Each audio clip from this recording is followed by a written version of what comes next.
Boa tarde, queridos irmãos do Centro Espírita Regeneração de São Gonçalo. Estamos dando início à nossa reunião desta quarta-feira, pedindo as bênçãos de Jesus, o amparo dos bons espíritos, para que possamos ter uma tarde de muito aprendizado, de muito crescimento espiritual. Já está aberto? Valeu. Então, boa tarde a todos, que a paz do Mestre Jesus permaneça conosco. Nós estamos saindo do roteiro do Evangelho que tivemos ao longo do ano. E nesse mês de janeiro, trazemos alguns temas no sentido de despertar a todos para algumas questões que precisam ser recordadas. Este aqui, por exemplo, é um tema que não é novo para a maioria, porque nós já estudamos mais de uma vez esse assunto. Mas é sempre bom recordar, e a cada vez que estudamos, aprofundamos o entendimento e fica mais fácil de cumprirmos aquilo que se espera de nós enquanto espírita. Então, o tema de hoje é desses, né? Espiritizar, qualificar e humanizar. Faz parte de uma palestra, quer dizer, é uma palestra inteira da Joana de Ângeles, do Divaldo Franco, inspirado pela Joana de Ângeles, foi feita em 1998, lá em Salvador. E deu origem a um livreto chamado Novos Rumos para o Centro Espírita. Então, não são novos, são rumos que já são traçados para o Centro Espírita, mas que é sempre bom conhecer ou recordar. Então, a Joana de Ângeles começa lembrando que os antigos romanos cunharam essa expressão dividite et imperatio, ou seja lá como se pronuncie, que significa dividir para governar, que era uma estratégia muito útil para o Império Romano na conquista de povos que eles anexavam, de nações que eles anexavam ao Império. O que o Império Romano fazia quando anexava uma nação ao Império? Ele não impunha a utilização da língua romana, o latim, não impunha que os povos que eram anexados ao Império passassem a seguir a cultura romana, a religião romana, ou seja, ele deixava, o Império deixava que cada povo cultivasse a sua língua, conversasse na sua língua, seguisse a sua religião. Prova disso, que Roma era politeísta, e a Palestina, por exemplo, já era monoteísta, e as culturas, cada um seguia a sua cultura. Por quê? Porque o imperador era muito bom? Não, o imperador era um político hábil. Ele deixava que cada um falasse a sua língua, porque ninguém ia se entender e se reunir contra o império. Cada um tendo uma religião e, muitas das vezes, como acontece ainda hoje, anatematizando a outra, dizendo que a outra não prestava, a sua que era real, e tendo culturas diferentes, cada um ia ficar no seu canto, eles não iam se reunir contra o Império Romano, e Roma, sim, governou. O Império Romano teve uma gerência sobre toda a parte do mundo conhecido, bastante tempo. Quem estudou e estuda história sabe do que eu estou falando. Então, dividir para governar. Até hoje é uma estratégia dos espíritos inferiores, quando querem criar obstáculos. Na casa espírita, por exemplo, adiantando o nosso assunto, trabalhamos para que não haja partido, para que não haja grupinhos, grupo no grupo. Todas as vezes que deixamos por invigilância que ideias nos separem, cria um grupo ali que acha uma coisa, um grupo lá que acha outra, e começam uns a questionar os outros, pode ver que tem estratégia das trevas ali para quebrar a unidade da casa espírita e utilizar os invigilantes, os elos fracos do grupo, para criar obstáculos, criados por aqueles que são inimigos do bem, inimigos de Jesus. Jesus, por sua vez, ele traz uma imagem totalmente oposta. Ele chega para os discípulos e diz que os discípulos deveriam ser como um feixe de varas. Porque você pode quebrar uma vara, 2 ou 3 com um certo esforço, mas um feixe de varas você não quebra. Então, a proposta da doutrina espírita é que todos nós, espíritas, sejamos como um feixe de varas. Porque você pode até envergar um pouquinho, mas não quebra. Experimentem quebrar um feixe de varas. Vocês não vão conseguir, porque vocês não são super-heróis de força extrema, então não vão conseguir. Essa é a imagem que Jesus traz para contrapor-se à ideia de Roma do dividir para governar. Dando seguimento a essa ideia, você vê que são ideias que expressam determinados valores, determinados conceitos que foram sendo colocados para a humanidade ao longo das épocas. Kardec vem... Deixa eu tirar isso daqui. Saiu. Kardec, dando prosseguimento a esse pensamento de Jesus, do feixe de varas, e fazendo uma panorâmica da futura divulgação da doutrina espírita, estabeleceu que o maior adversário à propagação do espiritismo seria a dissensão, a desunião, convocando-nos para a preservação da tríade que ele estabeleceu como normativa de dignificação do movimento espírita. Então, a doutrina espírita ela é de origem divina e veio para ficar. É o Consolador prometido por Jesus, é a terceira grande revelação da lei de Deus. Não vai ter uma quarta revelação, porque Jesus disse que pediria ao Pai, e o Pai enviaria o Consolador, que ficaria conosco para sempre. Não ficaria só por determinado tempo, ficaria para sempre. Então, a doutrina espírita não teria nada que pudesse bani-la da Terra, mas poderia haver muita dificuldade de propagação por conta da desunião, da dissensão, da diversidade de opiniões. O espírita, a opinião do espírita no centro espírita, em matéria de doutrina espírita, ela não importa. Então, eu brinco muito com a mocidade, com grupos de estudo, falar, eu acho, o que você acha não importa. No sentido de que, claro, cada um de nós tem uma opinião pessoal e devemos ter opinião pessoal sobre os assuntos que analisamos. Mas, quando estamos na casa espírita, estudando doutrina espírita, nós não temos que colocar a nossa opinião pessoal. O que prevalece é a interpretação espírita trazida por Allan Kardec pelos espíritos superiores que vêm consolidar a obra da codificação. Então, nesse sentido, não há espaço para dissensão. Desunião, então, nem se fala. Então, para garantir, a doutrina espírita tem uma série de quesitos, de critérios que garantem essa unidade, né, apesar das divergências que existem, que vão existir, resultado do nível de consciência de um e outro, que muitas das vezes interpreta de maneira inadequada, diferente.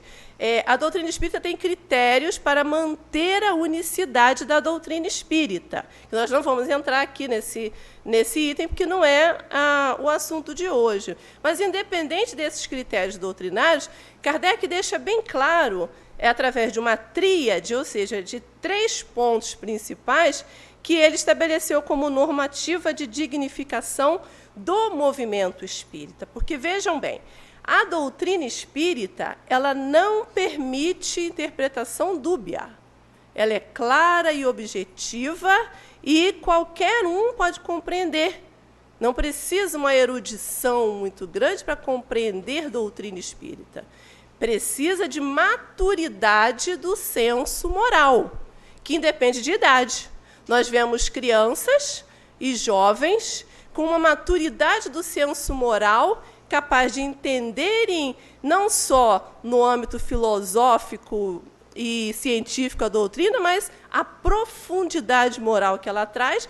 E vemos, muitas das vezes, senhores e senhoras já idosos que não conseguem compreender.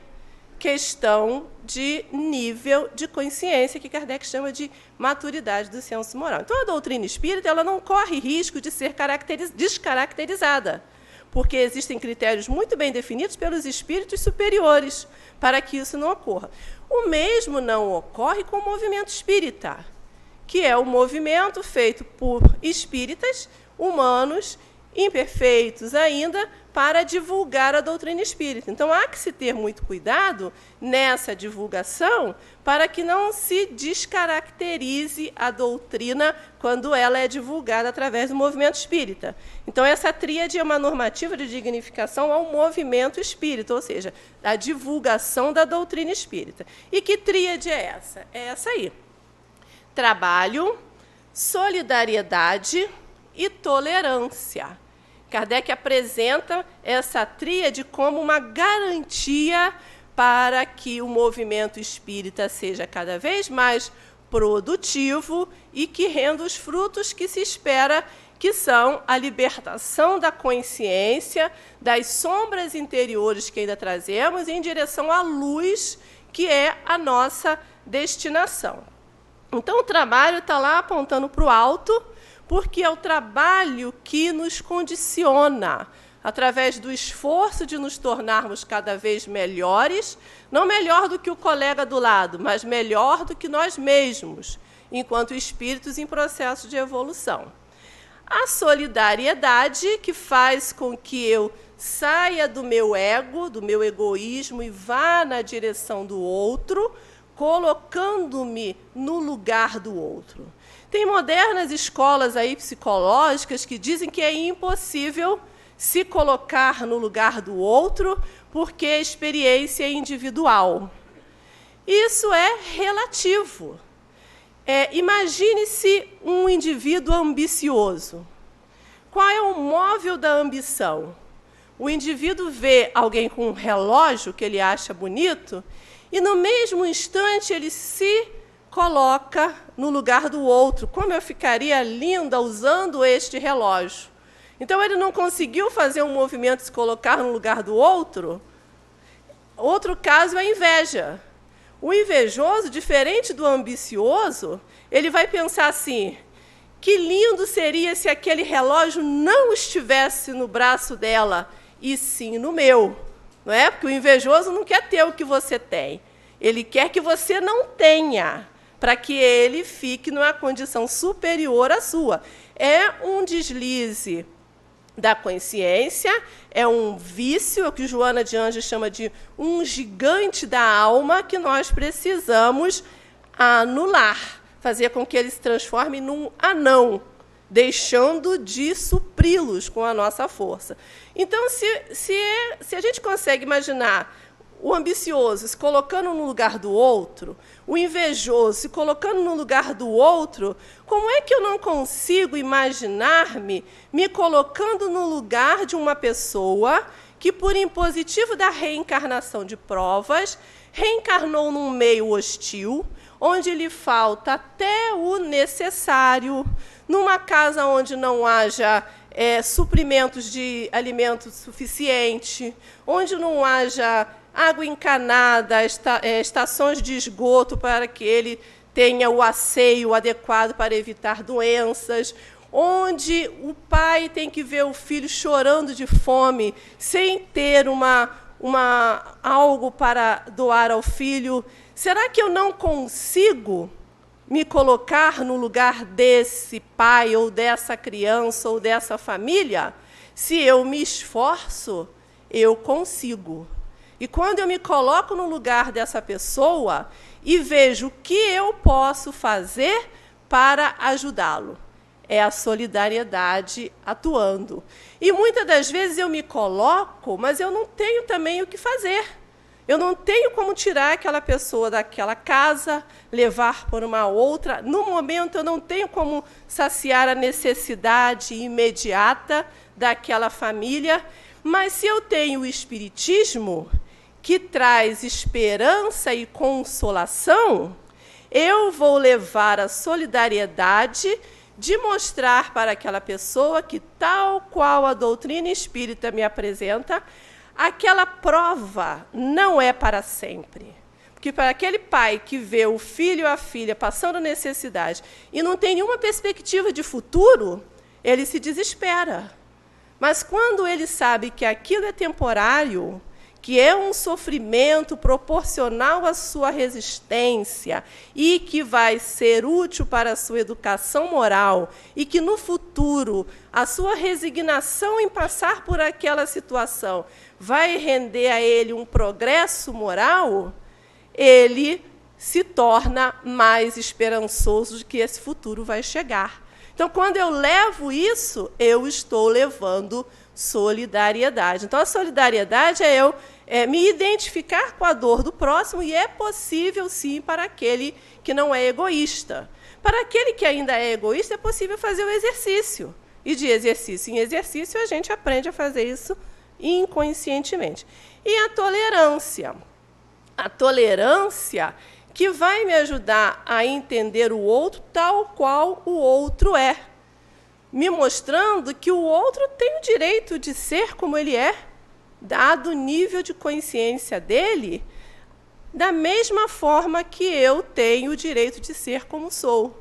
Eu, como espírita, tenho o dever de me tornar melhor. O trabalho vai me ajudar nisso, nós já falamos no primeiro item. Mas eu tenho que tolerá-lo no limite em que ele já chegou, porque ele já chegou ali. Ele vai aumentar o seu patamar evolutivo, mas a natureza não dá saltos. Então, quando eu começo a entender o outro, a tolerá-lo, eu começo a garantir que a divulgação da doutrina espírita não vai ter prejuízos. Porque imagina se eu desconsidero o trabalho no movimento espírita. Eu desconsidero o meu trabalho, eu vou ser peso para vocês. Vocês vão trabalhar para mim. Daqui a pouco vocês vão deixar de trabalhar para mim. E aí, daqui a pouco, eu estou descaracterizando a doutrina porque eu não tenho sustentação da obra, porque ninguém faz nada. Se eu não tenho solidariedade, eu vou me encastelar no meu egoísmo, cada um no seu egoísmo, e como é que a doutrina espírita, que é a divulgação do Evangelho de Jesus, redivivo, restaurado, vai crescer num solo onde só há indivíduos pensando em si mesmo, na sua personalidade. E se eu não tenho tolerância, imaginem o prejuízo, né? Cada um de nós aqui é uma individualidade. Somos todos santinhos? Não. Não devemos ter hipocrisia neste momento. Vamos fazer uma análise. Cada um de nós traz a nossa sombra e o nosso desejo enorme de nos renovarmos. Então, provavelmente, tem alguma coisa em mim que vocês não gostem, se bem que eu acho impossível não gostar de mim, tá? Porque eu sou tão legal, assim, uma pessoa interessante, né? Mas, brincadeiras à parte, tem alguma coisa que vocês não gostem em mim. E pode ser que tenha alguma coisa que eu não goste em alguém. Então, como é que eu vou fazer? Eu vou trabalhar para aceitar aquilo, da mesma forma que vocês estão trabalhando para aceitar aquilo que não gostam em mim. Até que um dia eu vou distrair e falar, eu nem noto mais. E aí vocês também, qualquer dia vocês vão olhar para mim e falar, nem noto mais, ela já foi pior. Ela melhorou, talvez eu tenha melhorado, mas talvez vocês tenham aumentado a tolerância de vocês para comigo. Se não for assim, cada um vai começar a implicar com o outro, com a cor do cabelo, com a cor da roupa, com o jeito de falar, com o jeito de andar. E aí não vai haver divulgação da doutrina espírita. Então, trabalho, solidariedade, tolerância, Kardec traz isso, mostrando que, sem isso, a doutrina espírita corre riscos na sua divulgação. Na realidade, ele não inventou isso. Ele adaptou de algo que ele aprendeu com Pestalozzi. Pestalozzi definia como tríade para uma educação segura o trabalho, a solidariedade e a perseverança. Já falamos da importância do trabalho e da solidariedade. Por que perseverança? Porque, para ele, a educação não era uma simples transferência de conteúdo. Era um aprendizado, uma transformação, uma mudança de hábitos, uma moldagem de hábitos, retirando do indivíduo o potencial que ele tem, trabalhando aquele potencial para formar hábitos nobres. Então, isso você não faz de uma vez só. Quem é educador, seja professor, pai e mãe, sabe disso. Que educar é amparar, esperar, e repetir. E amparar, e esperar, e repetir. É um looping, né? Como diz Emmanuel. Amparar, esperar e repetir. Por isso é perseverança, para você repetir a lição até o aluno aprender.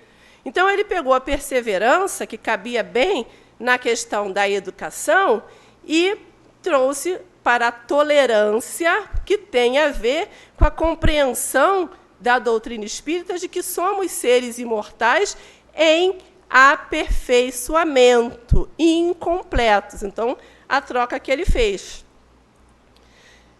O trabalho, nós já falamos um pouquinho, né? Administrar o conhecimento, aprofundá-lo, deixar-se penetrar para o seu conteúdo libertador, que é o resultado de um esforço laborioso.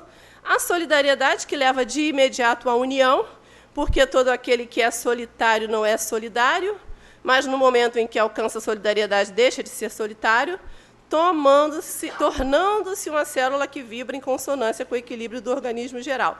Só é solitário aquele que não é solidário. Não se esqueçam disso. Joana de Ângeles. Então, às vezes, a pessoa chega, eu não casei, eu estou solitário, eu estou com medo de ficar velho ou ficar velha, solteira, sem ninguém para cuidar de mim, solitário. Só é solitário aquele que não é solidário. Se você tiver solidariedade, você vai ter sempre alguém ao seu lado, porque você vai sempre identificar alguém que precisa da sua companhia. E aí você não vai ser mais solitário. Agora, se você se encastela no seu egoísmo e pinta lá o seu príncipe encantado ou a sua princesa encantada e define critérios de elegibilidade e nunca encontra, porque a princesa ou o príncipe também fez os critérios dela e você não se enquadra neles, então um não encontra o outro. Então, você não acaba ficando solitário, porque não encontra nem o par da sua união conjugal, se tiver programado para isso, porque muitas das vezes as encarnações não vêm com essa programação, com esse planejamento, mas não encontra nem um amigo, nem um cão, para você ter amizade. Então, se você é solidário, você não vai ficar sozinho. Porque o ser humano ele é gregário por natureza, ele se agrega. É muito difícil a gente não encontrar a oportunidade de ser solidário. Pelo contrário, é mais difícil você fugir de ser solidário. Aquelas pessoas, não, hoje eu não posso. Aí você pede, não, hoje eu não posso. Hoje eu não posso. É tão difícil você fugir da solidariedade que daqui a pouco você, não, eu vou. E aí você vai, se envolve, cria um grupo de amigos ou de ajuda e está lá solidário sem ser solitário. E a perseverança, que é a base sólida para o feliz resultado da educação, porque a educação é a formação de hábitos, dizia Pestalozzi. No seu tempo, a palavra educação tinha a característica fundamental de instrução. Então, hoje em dia, a gente faz a diferenciação da educação e de instrução, sendo instrução aquilo que a gente passa de fora para dentro e educação aquilo que a gente busca do interior para transformar. Então, a escola instrui a criança, o pai e a mãe educam, porque a escola traz conteúdo da matemática, do português, das disciplinas. E o pai e a mãe tiram de dentro da criança o conteúdo que ele já tem, porque ele não é uma folha em branco, é um espírito com vivências, com experiências. Então, você tira aquela vivência e trabalha. Se é uma vivência nobre, você fortalece, dá adubo, isso mesmo, você é caridoso, você é bondoso, você é resignado. Se é uma vivência ruim, você anula. Não, isso não é bom ser egoísta, não é bom ser mau caráter, e etc. e tal. Para instruir é necessário exercitar, repetir, volver sempre a mesma tese. Pestalozzi abriu as perspectivas para uma instrução educativa, não apenas da informação, da transmissão, dos conhecimentos, mas também daquela que é geradora de hábitos saudáveis. A pessoa educada é aquela que possui hábitos socialmente considerados corretos e que chega aos mesmos através do conhecimento. Mais tarde, dando prosseguimento a esses conteúdos que nos embasam, né, nos dão profundidade nos valores, o Espírito de Verdade vai conclamar a todos nós a uma bela síntese, quando estabeleceu para os espíritas como primeiro mandamento que nos amemos, e logo depois, como consequência natural, que nos instruamos. Espíritas, amai-vos, este é o primeiro ensinamento. Instruí-vos, este é o segundo. Está lá no Evangelho segundo o Espiritismo. Então, é uma sábia colocação pedagógica de Joana de Ângeles. Hoje em dia, os espíritos diriam que nos eduquemos, né? Amai-vos e educai-vos, né? Hoje eles diriam que nos eduquemos, que estabeleçamos diretrizes educacionais para que bem possamos viver em sociedade. Aí, dentro dessa colocação, Allan Kardec substituiu o tema perseverança por tolerância. Nós falamos sobre isso já, né? O nosso movimento é um campo para limar arestas. Nós temos aqui criaturas de variada formação cultural, de diferentes hábitos educacionais, com seus atavismos, resultado das heranças ancestrais, e que teríamos que conviver. A ideia é que estejamos todos juntos.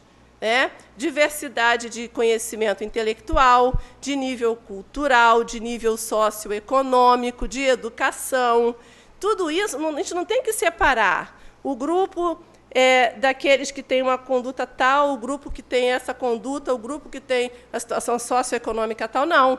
A gente precisa estar juntos porque todos aprendemos uns com os outros através da tolerância. Então, a criança e o jovem, eles devem viver nesse meio heterogêneo, com relação à instrução, à educação, à cultura, o grau socioeconômico, porque um aprende com o outro e o outro aprende com um. É assim que funciona aqui na doutrina espírita. Para que essa convivência pudesse ser aureolada de êxito, indispensável se tornaria a vigência da tolerância, porque, através dela, concedemos ao outro o direito de chegar a ser aquilo que consegue, e não o que gostaríamos que houvesse atingido, ao mesmo tempo propiciando-lhe a oportunidade de dar-nos o direito de sermos como somos e não conforme ele gostaria que fôssemos. Então, na casa espírita, essa tríade de trabalho, solidariedade e tolerância, ela tem regime de urgência. A gente precisa exercitar isso aqui sempre e com urgência. Se a gente esquece de um desses itens um dia só, já se cria um problema. Analisem os problemas que vocês têm elencados, que possam ter ocorrido num dia de convivência na casa espírita, e vocês vão ver que ou faltou trabalho, ou faltou solidariedade, ou faltou tolerância. Façam uma avaliação de algum fato que vocês se lembrem, e vocês vão ver se não faltou uma dessas três coisas. Porque o centro é a escola que nos equipa de informações para o encontro da plenitude. É uma escola de evangelho. É a oficina de trabalho, onde nós desenvolvemos aptidões, realizamos experiências, vivenciamos a aprendizagem para sairmos da teoria, da retórica bela e quase inútil, se não tem uma finalidade prática para a ação. É um hospital de almas enfermas que somos todos nós. Cada um de nós aqui deve ter uma pereba espiritual, uma enfermidade. Que bom que tem uns que já estão colocando a pereba para fora, porque aí vão se curar, porque para dentro ela não vai voltar. Você pode criar outra, mas aquela pereba você só tem um caminho, é deixar ela se esgotar, né? E aí, pior que aqueles que a Benedita Fernandes chama de lesões ignoradas, aquelas lesões que a gente está criando na nossa mente enferma e que um dia vão surgir no corpo. Então, o centro espírita é hospital, mas vejam bem, não é hospital de curar corpos. A gente precisa lembrar sempre isso, porque volta e meia nós temos trabalhos, né, atividades de terapia, né, de terapia espírita. Então, tem o passe especial, né, o tratamento à distância. Porque é um hospital. Então, se é um hospital, é para curar o corpo. Não, é um hospital de almas. Funciona para o corpo como um cuidado paliativo. Sabe o que é cuidado paliativo? No campo da saúde, né, geral, o indivíduo que não tem mais possibilidade terapêutica, ele não vai voltar à sua saúde anterior. Então, mas ele está vivo e precisa ser tratado com dignidade. Então, ele tem cuidados paliativos, alívio da dor, conforto psicológico, uma série de movimentos de fisioterapia, uma série de tratamentos que vão dar a ele uma qualidade de vida orgânica, enquanto a morte biológica não chega. Então, se nós podemos dizer que o nosso passo especial é um tratamento paliativo, porque a cura é o Evangelho. O tratamento principal é o Evangelho, porque a doença que nós trazemos no corpo, ela precisa sair, ela precisa estar no corpo, porque o corpo deságua a nossa imperfeição. Ela surgiu na mente, na sombra que nós acumulamos, e aí ela chega no corpo. O que o tratamento faz? O tratamento ameniza os efeitos do corpo. Ameniza a dor, ameniza o desconforto, reconstitui a plenitude dos movimentos, dá uma qualidade de vida para o indivíduo. Mas, se o indivíduo não se evangeliza, ele não se cura. Então, não é um hospital onde você vai tomar 3 passos, 7 passos, 14 passos e vai sair curado. Você pode vir aqui, assistir uma palestra, se conscientizar e não precisar nem tomar passe. O passe é de fora para dentro. Então, é um hospital de almas que cura a alma. E a alma não cura com passe. A alma não cura com água fluidificada. A alma não cura com pomada do vovô. A alma cura com evangelioterapia, que ajuda a água a fazer efeito, que ajuda o passe a fazer efeito, que ajuda a pomada do vovô a fazer efeito. Então, é assim que funciona. Só para lembrar, porque muitas das vezes há uma inversão de valores. A pessoa vem para o passo especial, mas não quer estudar o Evangelho. Vai curar? Não vai, sinto dizer. Então, essa visão da casa espírita, muitas das vezes, está deformada por falta de contato com os nossos deveres espirituais. A gente vem para pedir, e esquece de colaborar. Então, chegando na hora que tem hora que a gente não tem como colaborar mesmo, a gente está pedindo. Mas, depois que passar a crise, a gente pode colaborar. Então, grande número de pessoas pensa nisso, que a casa espírita é o local devemos sempre nos beneficiar, mas não é assim, devemos colaborar também, devemos ser partícipes e não frequentadores. Então, não somente frequentadores. Então, a ideia de Joana de Ângeles foi apresentar uma nova tríade, que já falei, espiritizar, qualificar e humanizar, dentro da ideia de que o indivíduo que frequenta a casa espírita tem que sair da função de só participante para a função de ativista espírita, de membro da sociedade espírita, de espírita verdadeiramente, como o nome diz. Então, a primeira proposta dela, que está lá no vértice, apontando para o céu, do triângulo dela, espiritizar. Tornar espírita a pessoa que vem. Todo mundo que está nesse salão aqui já é espírita. Mas talvez, se a gente perguntar, não, eu sou só simpatizante. Ou então vai dizer assim, eu sou espiritualista. Claro que é. Como é o católico, o protestante, o budista, o umbandista, o praticante do candomblé. Então, você não está dizendo nada. Ah, mas eu não sou espírita, não, porque eu comecei agora há pouco tempo, então eu tenho o direito de errar.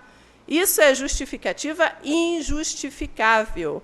Então, a casa espírita tem que promover a espiritização do indivíduo, fazendo com que ele estude, com que ele reflexione sobre o que ele estuda, com que ele assista palestra, com que ele medite, com que ele participe das atividades mediúnicas, desde que esteja qualificado para isso. A gente vai ver o próximo item. Então, o estudo é prerrogativa da casa. Ninguém vende um bolinho na cantina se não estiver no EST. Ah, é exagero. Não é. O compromisso da casa espírita não é vender bolinho. Vende porque a gente fica com fome. Mas o compromisso da casa espírita é apresentar a doutrina espírita. Então, para vender bolinho, tem que estar no ESD. Reflexão. Por que a gente fica insistindo para vocês entrarem antes e ficarem aqui paradinhos, reflexionando? Para que vocês possam pensar nos conteúdos que já assistiram aqui de outras vezes, conferências. Por que é obrigatório né? Eu não tenho nenhum problema em falar essa palavra.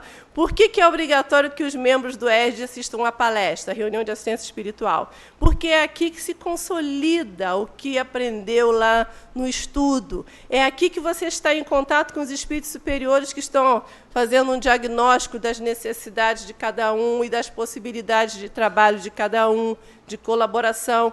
Meditações. Por que a gente fala que, antes de ir para o passe, fiquem aqui meditando, pensando no que ouviram na palestra e como você pode aplicar em você? E as atividades mediúnicas, que são nobres, porque um dos princípios da doutrina é a comunicabilidade mediúnica.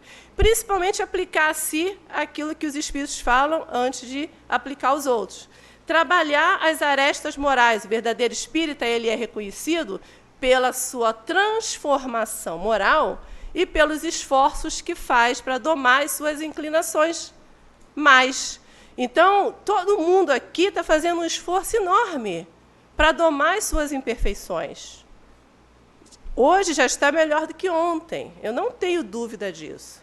E assim a gente vai avançando. Então, espiritizar é estudar o espiritismo e se pautar pelo espiritismo. Não somente dentro da casa espírita, mas principalmente dentro da casa espírita. Então, quais são as regras da casa espírita? Assistir palestra, ter assiduidade no ESD, seguir uma tarefa de promoção e assistência social, tomar o passe ou aplicar o passe, trabalhar na área mediúnica, se você já tem condições disso. Então, espiritizar é você dar ao indivíduo esse conhecimento da doutrina e não se permitir agir contrariamente ao que a doutrina explica. Então, um exemplo rápido, estou dentro do meu tempo, Páscoa e evangelização infantil. Então, todo ano é uma coisa. Não, porque a Páscoa, porque a Páscoa, porque a Páscoa. Páscoa não é assunto espírita. O que tem a ver Páscoa com espiritismo? Então, espiritizar é não valorizar Páscoa. A Páscoa é renascimento. Não. Renascimento é reencarnação. Eu vou dar uma aula de renascimento. Sim, dê 2, mas quando o assunto for reencarnação. Não quando o assunto for Páscoa. Mas o que é Páscoa, afinal? Páscoa é um dia do calendário judeu que marca a entrada da primavera. Mas um monte de coisa importante na vida religiosa judaico-cristã, judaísta principalmente, aconteceu na Páscoa, claro, porque a história foi passada lá no Oriente, na área da Palestina, onde o inverno era um frio de rachar, ninguém fazia nada. O verão era um calor de matar, ninguém fazia nada. O outono era um vento que colocava a areia do deserto nos olhos de qualquer um. A Páscoa era a estação mais aprazível. Então, tudo que se marcava, fuga do Egito, vão marcar no inverno? Não, vão marcar na Páscoa. Crucificação dos criminosos, vamos marcar no verão? Não, vamos marcar na Páscoa. Festa dos tabernáculos, vamos marcar na Páscoa. Então, a Páscoa tem sentido para os judeus. O evangelizador espírita não tem que ficar desesperado em fazer a aulinha de Páscoa. É um dia comum. Mas o orador famoso tal disse que Páscoa é renascimento. Errou. Renascimento é reencarnação. Se Kardec falar que Páscoa é renascimento, eu ainda assim vou questioná-lo. Mas se não foi Kardec, eu tenho todo o direito de dizer, embasada no Kardec, Páscoa não tem a ver com espiritismo. Então, espiritizar é você se preocupar com conteúdo espírita e deixar de se preocupar com conteúdo não espírita. Estou dando um exemplo de evangelização, mas tem inúmeros exemplos de assuntos que não cabem na doutrina espírita e que as pessoas querem enxertar no espiritismo. O espiritismo não é contra nada, mas ele é a favor de que os seus princípios, que são muito claros, sejam estudados e aplicados. Então, quais são os princípios? Crença em Deus, pré-existência e sobrevivência da alma, comunicabilidade do espírito, reencarnação e pluralidade dos mundos habitados. E aceitar o evangelho e vivenciá-lo até o limite do seu nível de consciência. Se você acredita nos 5 princípios e está se esforçando para se evangelizar, você é espírita, sim. Não vem com aquela história de que eu sou só simpatizante, eu estou só frequentando, porque é desculpismo. O plano espiritual está vendo a sua preguiça de se assumir espírita, porque sabe que se assumir espírita vão te chamar para trabalhar. E se for chamado para trabalhar, não vem naquela do quem sou eu? A não ser que você não tenha qualificação, que é o próximo item. Lembrando aqui que Paulo lembrou que você tem que ser gelado ou ardente, mas não morno. A gente morna não serve para nada. Se você quer ser morno, é melhor ser gelado, que aí ninguém conta com você. O morno, você nunca sabe se pode contar, hoje pode, amanhã não pode. Paulo já dizia que não dá para contar com esse indivíduo. Quem sou eu para questionar Paulo? E o dito popular, de um lado ou de outro, não em cima do muro. Quem está em cima do muro é pusilânime. Então, ainda sou imperfeito, todo mundo é. Você pode ser um espírita imperfeito, que acha lindo o espiritismo, mas não consegue aplicar. Mas já é espírita. Um dia você vai aplicar. Exato. O segundo item é o qualificar. Eu compreendi que eu tenho que me espiritizar. Então, estou estudando a doutrina espírita, eu estou fazendo tudo direitinho conforme o centro orienta, então, eu já estou de boa, como dizem os jovens? Não. Você tem agora que se qualificar. Eu vou ser evangelizador. Tá, você gosta de criança? Detesto. Você tem filho? Não, nunca quis. É professor? Não. Detesto pessoas, eu gosto de lidar com números. E você motiva a criança? Não, estou com uma depressão, um pessimismo, eu estou querendo ser evangelizador, porque aí Deus vai ver que eu estou tentando ajudar e me ajuda. Não funciona assim. Você quer ser evangelizador? Vai se qualificar. Você quer ser passista? Vai fazer curso de passe. João Luiz sempre lembra aqui, da casa onde ele foi, que disseram, não, para dar o passe basta boa vontade. Não é, João Luiz? João Luiz, não. Você tem que se qualificar. Você já se espiritizou? Chegou à conclusão de que você é espírita? Então, vai se qualificar. Procurar alguma atividade na casa espírita que você precise, você possa se engajar. Vai encontrar uma qualificação. Porque boa vontade é só o ponto de partida. Imagina se alguém aqui dá uma dor de barriga e o Leandro, que não tem nada a ver com a área de saúde, que eu sei que tem indiretamente, mas na área administrativa, resolve abrir a barriga de alguém para ver por que está doendo. Mas ele é uma pessoa de muito boa vontade. Quem vai deixar? Ninguém, né? Então, boa vontade sem conhecimento não funciona. Então, o espírita tem que se qualificar. Curso de passe, de evangelização, livros espíritas. A livraria da Seja passa uma dificuldade enorme para vender meia dúzia de livros por semana, enquanto a cantina vende 300 bolinhos por semana. Porque as pessoas gostam muito de comer bolinhos, nada contra, porque ajuda na cantina, mas não se interessam em ler. Aí, quando eu ou outra pessoa qualquer cita que o espírito tal, no livro tal, falou isso, a pessoa fala, eu queria ter a sua memória. Não, gente, é só vocês lerem o livro.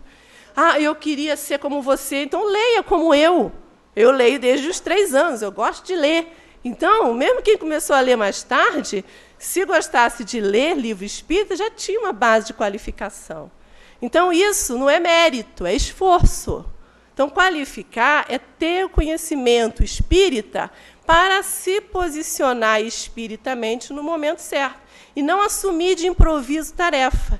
Tarefa espírita não se improvisa. Tem que se preparar. A maioria de nós, vocês incluindo, se prepararam antes de reencarnar. E muitos não estão valorizando a preparação que receberam, reforçando a preparação aqui. Então, o segundo item é esse, qualificar. Não faltar aos estudos, ler antes do dia do ESD, se preparar para ser um espírita qualificado.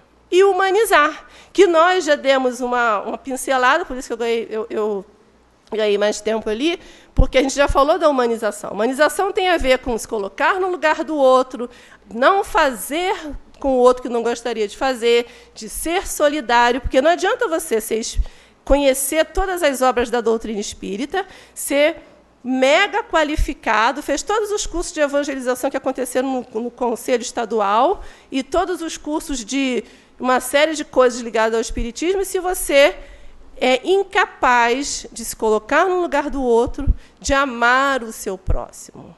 Esse talvez seja o exercício mais difícil, porque estudar Espiritismo é fácil, qualificar para a tarefa é fácil. Mas vencer as nossas imperfeições milenares exige reforma. Mas só com essa reforma nós vamos conseguir que o nosso centro espírita cumpra a tarefa a qual ele está destinado, de transformar a sociedade do nosso entorno, transformando a nós mesmos. Então, a humanidade do futuro ela vai ser plena quando a doutrina espírita se irradiar por toda a Terra. Mas, para isso acontecer, ela precisa que eu a reflita, que cada um de vocês reflita a doutrina espírita. Então, se isso não acontecer, não adianta ter grupo de ESD, não adianta ter cursos vários, porque nós vamos estar estudando, reproduzindo para nós mesmos e não aplicando. Então, os novos rumos do Centro Espírita são aqueles em que nós usamos esses conteúdos e transformamos o nosso entorno, a nossa casa, o nosso trabalho, a padaria onde eu vou comprar, o trânsito onde eu vou ter que percorrer. Então, essa tríade ela é para a implantação do reino de Deus na Terra. Eu gostaria de falar muito mais coisas, mas não dá tempo. Mas vocês vão estudar no ESD, vão ter ocasiões de explorar esse conteúdo, que ele é riquíssimo, de orientações não de A para B, mas de mim para mim mesmo. Cada um vai tirar para si essa orientação e, com certeza, nós vamos ter um 2019, em termos de movimento espírita, com muito mais produção no bem, porque nós vamos estar mais conscientes do nosso papel de espírita. Então, espíritas, como disse Jesus, amai-vos e instruí-vos. E que Deus nos abençoe.